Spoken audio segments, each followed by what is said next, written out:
Hey guys, it's May 19th, 2025 when I'm recording this video. And today I just wanted to talk about a giant of the American civil rights movement, Malcolm X. He was born on this day in 1925, so today is his 100th birth anniversary. And a couple of months back in February, I had an opportunity to visit the Audubon Ballroom here in New York, the site of his assassination in 1965 on the 21st of February. And Malcolm X is an individual that I've gotten to know about for almost 30 years now. The first time I heard about him was in a book called List of Famous People. It was published sometime in 1995. And there were snippets about Malcolm X. But over the years, I was also very privileged to have read his autobiography. It's a fascinating book. It talks about his early life growing up in Detroit, and then his move to the East Coast. And after that, his involvement in a lot of petty crime, trying to get by. But once he was incarcerated at a young age, I think he was about 21, and he spent about 6 years in jail. That was a time when he had a chance to do a lot of reading. He was a voracious reader, which I really like about him. And in that time, that's when he went from being a quote-unquote street thug to a highly literate man. And during his time under incarceration, he also had a chance to meet people who were part of the black nationalist group known as the Nation of Islam. And he was approached by them first when he was in jail. And after that, when he got out of jail at the age of 27, he joined the Nation. And he came under the tutelage of Elijah Muhammad, the leader of the Nation of Islam. And he rose up the ranks very quickly to become a minister. It was his powers of oratory and and he was a bit of a firebrand, so that's what the nation really liked about him, because he was able to really invigorate a crowd with his speeches of oratory, with his powers of oratory. But as far as my experience goes, when I got off the subway got off the subway in Harlem, and as I was approaching the Audubon Ballroom, I felt a great deal of emotion, because this was a guy that I was reading about for close to 30 years. And now finally I had an opportunity to visit the very site which he himself stood in. And so while walking from the subway to the Audubon Ballroom, I was kind of bawling my eyes out, and I couldn't understand why. Because his entire life was a fight against injustice, a fight against racism, a fight against discrimination, it's a struggle that's worthy of fight, that's worth fighting about. And I could see a lot of people see themselves in Malcolm X as somebody who's struggling against the odds. And it was really emotionally draining. But as I walked towards the ballroom and I entered, I saw a statue of Malcolm right in front of me. And he was probably about 6'3" or 6'4". I'm 5'10", 5'11", and he was like towering, above me.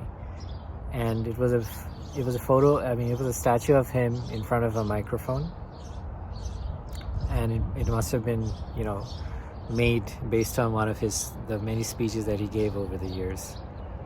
And as I looked around, I was hoping that I would run into his daughter, Professor Dr. Ilyasa Shabazz, who is basically the curator of the museum, the Audubon Museum, who basically looks after her father's legacy. And she does guided tours of the ballroom. But I didn't see her the day that I visited. But instead I was very fortunate to have met the director of the ballroom, who did show me around. So the first floor had snippets of information, but it's the second floor where the actual assassination took place, which is quite fascinating. So I went up the staircase and I entered the ballroom proper, where he was due to give the last speech, his very last speech.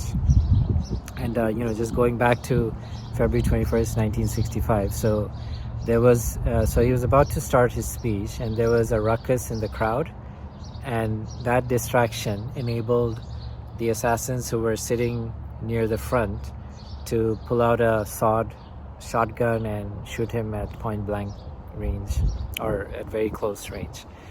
And Dr. Ilyasas Shabazz was only 2 years old at the time, and she was actually present in the ballroom, and she sort of witnessed her father's assassination, but she was too young to remember it in very vivid details. Her sisters, Malcolm X's other daughters, were also present, and so was his wife Betty Shabazz, who went on to live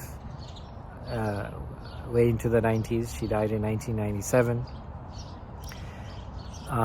But yeah, like the second floor of the ballroom had some beautiful murals painted of Malcolm X in a very messianic way, and it was very surreal.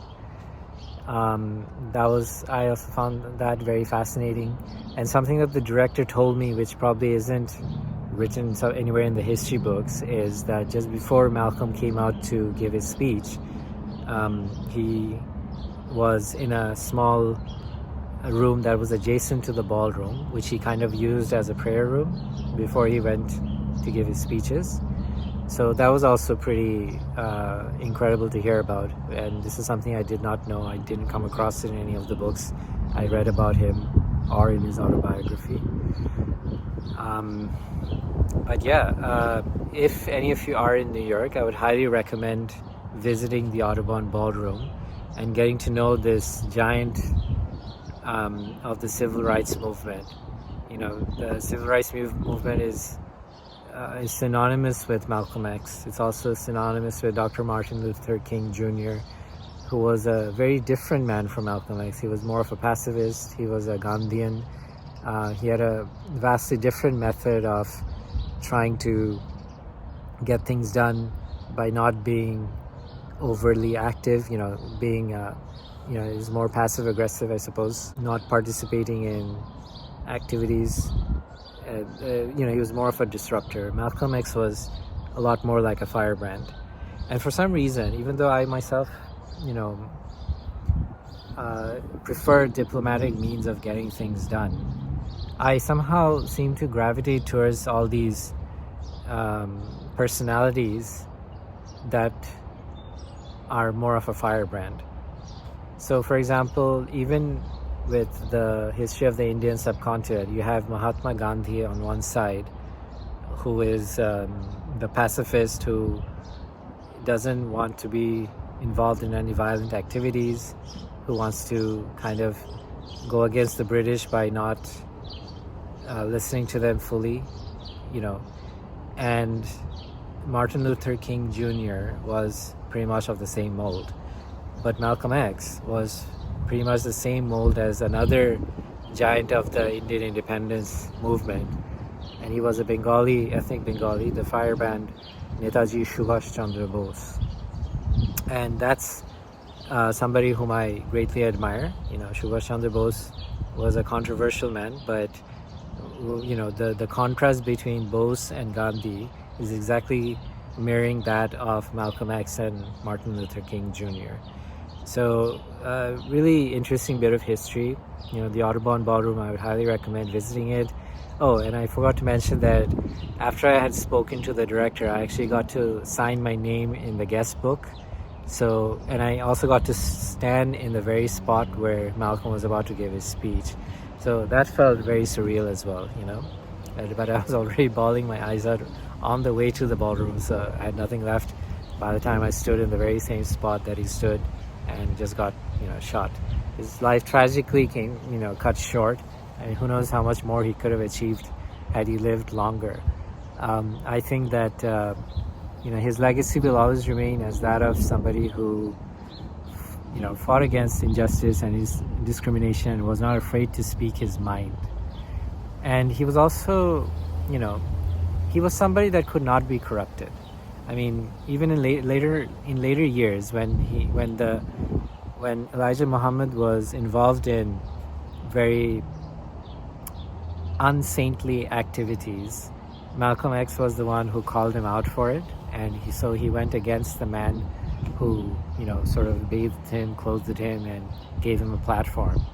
But such was his commitment to upholding truth and justice and his own integrity that when it came time to cut ties with Elijah Muhammad, he did so, and he never looked back. And till this day, it's still a bit of a mystery as to who actually pulled the trigger on him. Was it government agencies? Was it disgruntled black nationalists? It's still a mystery. But there are a lot of interesting documentaries that try and answer it. So, for example, Who Killed Malcolm X is a Netflix series from 2020, which I would highly recommend watching. I would also recommend a lot of his other books. The End of White World Supremacy, I think that had some interesting insights. It might be a bit dated, some of the concepts, and I don't necessarily agree with everything that Malcolm says, but I appreciate him for what he thought. I appreciate him for who he was at that point in time. 1960s America was vastly different from the 2020s. For example, I can remember in the book, I think he was talking about having a separate homeland for Black Americans. I personally always believe in integration and living together, and that's not something I would probably subscribe to. Even for the Indian subcontinent, obviously it's a fait accompli that India, Pakistan, and Bangladesh exist as three separate states. But if I had a chance to go back and do things differently, I would have probably said that it makes a lot more sense to live as one big country under the banner of India. And, it could have been quite a big superpower. And I think that it's a bit of British perfidy that we ended up with three states instead of one big state. It could have probably been something like the US, from the Atlantic to the Pacific. This is a superpower, and undivided India probably could have been a superpower by now. But those are just my thoughts on the politics of the Indian subcontinent. I'll definitely try to talk more about that in future videos, but for now, do get the opportunity, if you do get the opportunity to visit New York and tour all the museums and whatnot, definitely be sure to put the Audubon Ballroom in your list of museums to visit. I think it's free of charge to visit it as far as I can remember, but it's a piece of history that is really worth knowing about. It's worth knowing about Malcolm X. It's worth knowing about who he was as an individual, as an activist, and I really hope that you get a chance to read his book, The Autobiography of Malcolm X. Definitely do pick up the book from your favorite bookstore, and let me know in the comment box. Let me know in the comments section what you thought about it. So that's it from me. I hope to see you around next time.